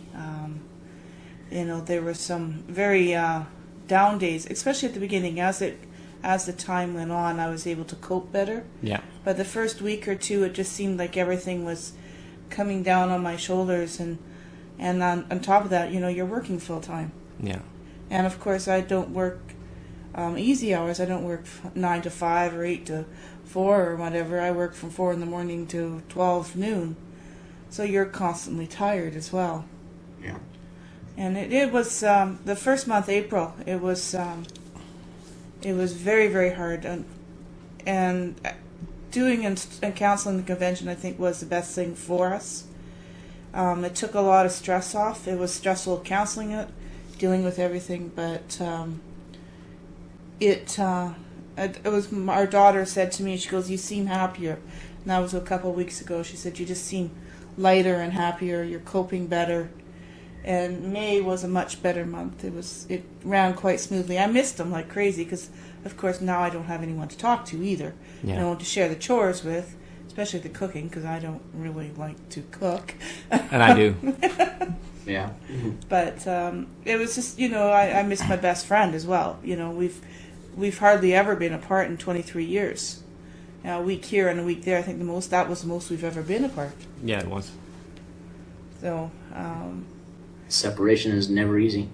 No, and we both understand. I mean, it was the best place for him, and I knew that. He needed to be able to get out and socialize again, because he was very, part of the addiction, of course, is you isolate yourself. That's part of the addiction and the depression. And he had to learn to socialize again and get himself out and just relearn to be a person. Well, it didn't really help me with the depression, drinking to begin with, because I sit here in this chair that I'm sitting in right now and had the curtains drawn, and that's where I'd sit all day, either drinking beer or Mickey's of vodka. When you came home, I was pretty much a mannequin sitting in this chair. You get the same sort of responses, because I basically checked out. Yeah, you checked out for quite a while. The depression really played its, and you weren't sleeping and sleeping well. You'd use the alcohol to help you sleep, and there were times when he was sober. It was like having my friend back, my partner back. But when he checked out, I would go downstairs, my daughter would go upstairs, and it would be a fractured family. He's actually been building a relationship with his daughter again, which has been something that was missing while I was in my addiction. Yeah, and depression. It was all, all cumulative. One with the other. And it, you could hear him being excited again, excited about living. And, I knew the treatment center was where he had to be. The last time he was angry. This time he was a little bit more accepting this time. Yeah, ready to change. On the first, I think it was the first, second or third day, I called you, and we were talking earlier with Jared, and he says, no, sometimes you need that lightning strike to make a difference and to wake you up. And you said, Glenn, I can't go through this again. And I was a little bit combative when you said that. He said, well, maybe you should go to Al-Anon and start doing your end of the bargain and stop enabling me. But after I hung up, I phoned back within about 10 minutes. Yeah. And apologised immediately because I knew I was in the wrong right there. And that was my wake-up call. From that point on, it made a big difference. Well, it was, the enabling was, on our part, was you would pout and become just unlivable to deal with. And I'd rather just go buy you the beer than just have to deal with that. Yeah. And that was enabling, because I didn't have the energy to be able to deal with the other side, that moody grumpy? Yeah. Yeah, I was a little bit manipulating, I guess you would class it as, to get what I wanted. You think? Yeah. Oh, things have changed. Have you noticed a difference in me since I came back? Yeah.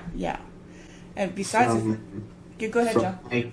From my perspective, you sound a lot happier. You sound more relaxed, because I remember several conversations with you, and you were there, but you weren't exactly there. Yeah. You were thinking about one thing or another, and I know the trigger points, and I go, yeah, something's not right, and that's when I would ask you a lot. Are you okay? Is what's going on? Yeah. And you were just barely getting by with your sanity, and then now you sound leagues better from where you were at. And the first time that I talked to you, when you came home on a furlough, so to speak, you sounded better then too. Yeah. And it seemed that the steps you took were definitely in the right direction. Yeah, Like I say, the second time around in treatment, within the first week, I kind of accepted and surrendered to the fact that I had a major problem that I had to deal with. But once I got past that lack of denial, that's where I definitely became a little bit more enlightened on what I needed to do. It didn't help that our friend Ramona, who is a good friend of ours, kept telling me his mom kept popping in, because she's a psychic medium, so we all know what psychic mediums, they talk to the dead, right? Yeah. And his mom kept popping in saying, he's not going deep enough, he's not going deep enough. And I think it's when he hit Jared's class, his counselor Jared's class, he went deep enough. And after that, she stopped hounding. Yeah. She just started standing there. And so, you know, I think he went right back, I think, even before the military and the PTSD set in and everything like that. He dug into those emotions from childhood as well, I think, wasn't it? Yeah, well, there's a lot of people that are in treatment who have lost everything. You know, their families, their houses, their jobs. They've ended up on Skid Row, or wherever it is that they've ended up has been 10 times worse than what I've had to endure. But at the same time, it's the same, you know, if you get what I mean. Right. Sometimes self-realization is one of the hardest things to achieve. Yeah, everyone's bottom is different. For me, it was definitely the prospect of losing my wife and child over the whole thing. I kind of smartened up after a while once I realized it was going south. But I'm just glad that both her and my kid are still here. I still have a job, I still have a house, so far. So far, yeah.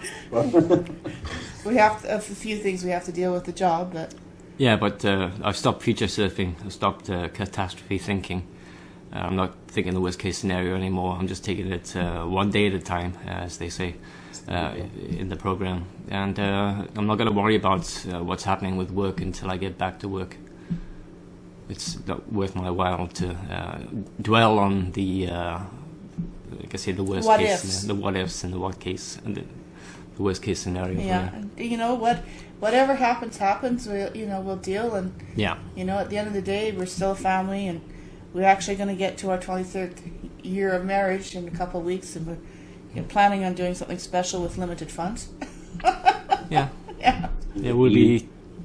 We'll be 23 years on the 22nd of June. So. Yeah. Well, Janessa has officially adopted me. She did refer to me as... Good. Yeah. So you're my son now, huh? Apparently.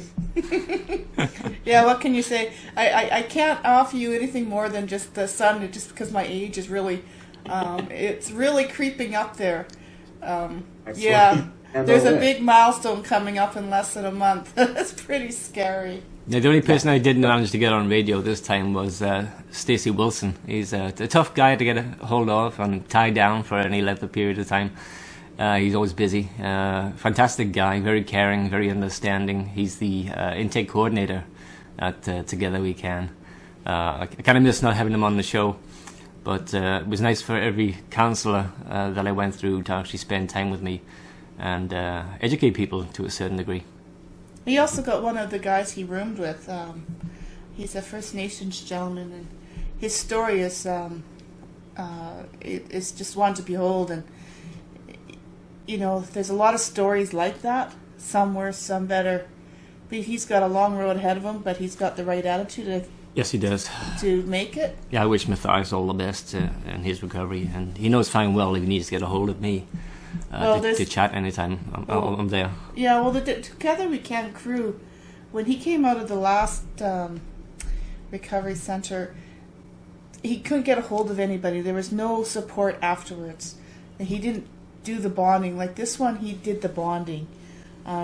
These guys are on Facebook. They're phoning each other. They're talking to each other.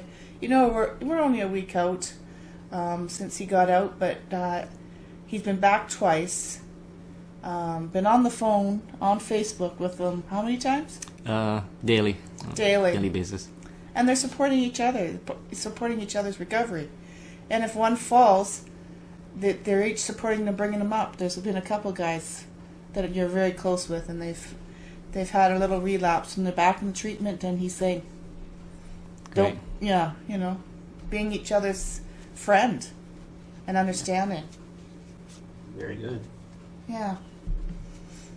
That friend, like, you've been through a little bit difficult this last couple of weeks, and, I would try to say, I'm there if you needed me. I mean, although you prefer talking to Glen sometimes. Oh, I don't mind talking with either one of you guys. It's just past couple weeks with the breakup, with the financial hardship. It's been extremely rough, but I managed to not go to the bottle. Good for you. Good for you. Yeah, I'm proud of you, John. That's huge. I will admit that I had a couple beers, but spaced out, like once a week. Yeah. But not like how it was a couple years ago. Yeah, you got to watch though, because that has a nasty habit of escalating. It does, and that's why that's why if I buy something, I buy one or just a couple, and I don't let myself go back down that road, because alcoholism does run in my family. My mom's an alcoholic. My grandfather almost died from alcohol poisoning more than once, and when he tried to quit drinking, it put him in the hospital. Yeah. And he was almost on his deathbed, and my uncle brought him a beer, and he was just fine and was able to leave the hospital.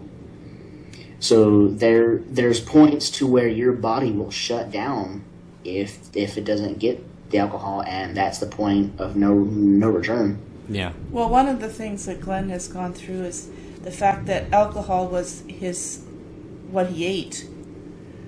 He's lost a lot of weight that he can't afford to lose. He was very sallow-looking, gray, and almost anorexic, I would say. Yeah, I was getting that way. Yeah. And, I'd say, do you want something to eat? Nope. I'm not hungry. Or I'd make dinner and I put my portion of the meal into the microwave and say I'll get it later.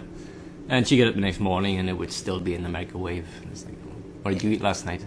Oh, not much. Oh, no, he would say, oh, yeah, I ate. It was a habit of blemishing the truth on his eating habits. Blemishing?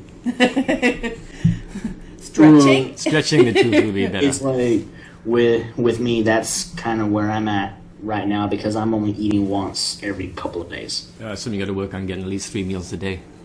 I don't have the motivation to eat. And that's a good sign that you're maybe slipping back into depression. Oh, I know I'm depressed, but I'm not letting it bring me down. I've got so much that I got to do, and that's why I stay busy. That's why I volunteer with everything I can, because if I stay busy, I'm good. Yeah, that's not about going to an AA meeting, not necessarily just for the alcohol, but it's kind of a way to relieve some of your problems through chat.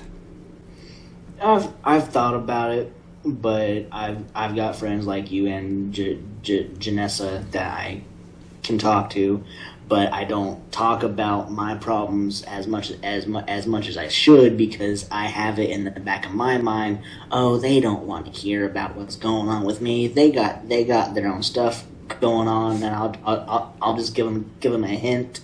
That will be enough. But unfortunately, sometimes it's not the case. Like Jen says, she volunteered to talk to me numerous times, but I was just scared to open up, because I'm scared of fracturing a friendship, a family bond, so to speak, because I'm having some issues over here on my end. Yeah. Well, I'm back now, so like I say, if you're having issues, then you need to contact someone. I'm always available. Oh, I appreciate it, and the same goes to you as well.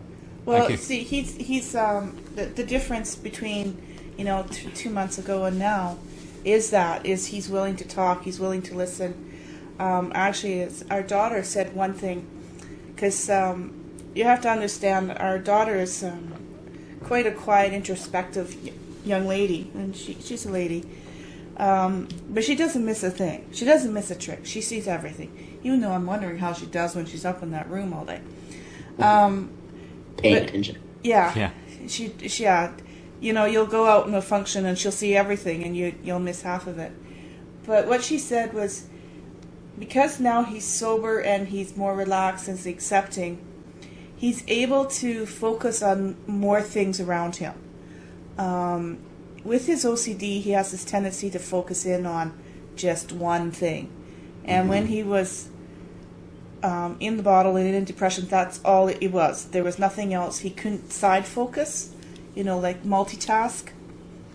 And she's noticed that big difference. Like, the more the interesting in life and, you know, what his mother-in-law's doing, or what you're doing, John, or what I'm doing, and he's coming out with me. He went to the States with me the other day, which is unusual. Normally I would say, no, I'll just stay home and do this and do that. But to actually get out of the house and we spend some time together, which is nice. Well, on top of that, I took him to a grocery store, and we came out with only spending $48, which wasn't too bad. There you go. Yeah. I was actually impressed, actually. And then yesterday we went out and I had to go do some uniform stuff for work, and he went down and finished his interviews downtown. And we spent the whole day together, you know, after I got off work until then he went and met his new sponsor at his group. He's got a sponsor already in AA. And I went to bed. 7 o'clock, okay, I'm done. Yeah, that's kind of my life. I go to bed at 7 every night. Well, you'll be popping over to the group that I'm with on Tuesday for a short period of time. I don't expect you to stay there till the end of the meeting. Because I have to show up early because I'm the coffee guy, so apparently. Yeah. And, you know, like, when you get up at 2:30 in the morning, there's not a hope in heck that you can stay up past 8 o'clock. No. And I don't expect you to. And 9 o'clock is pushing it, because by the time you get home, and if you're somewhere, you have to come down, but now it's 10. Well, that's 3 hours or 4 hours sleep, and I'm not a great sleeper to begin with.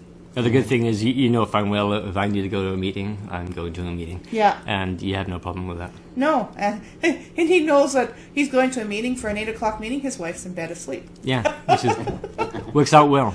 Yeah. Ooh, that's exciting. I have a really good wife in my lifetime, you know. I go to a meeting, my wife goes to bed and goes to sleep. Anyway, guys, I'm thinking that's about all we have time for tonight on tonight's show. Big thanks to all the counsellors who came on tonight, including Mathias Millette. Thanks, John, for popping by and adding your 50 cents worth of information. Absolutely. And obviously Janessa for her support through all of this. And our daughter Taylor, who's upstairs tromping around. And she's gone to work soon. Yeah, she's got to go to work, so. Anyway, thanks, John, for coming on the show. And John, you know, we are friends. Like, if you need to talk, give us a call. That's what we're there for. Thank you. Okay? Thank you. Take care of yourself, sweetie. Absolutely. All right, good night, guys. Night. Make sure to tune in to Dimland Radio, next on ztalkradio.com, with Jim, Dr. Dim, and Simmons.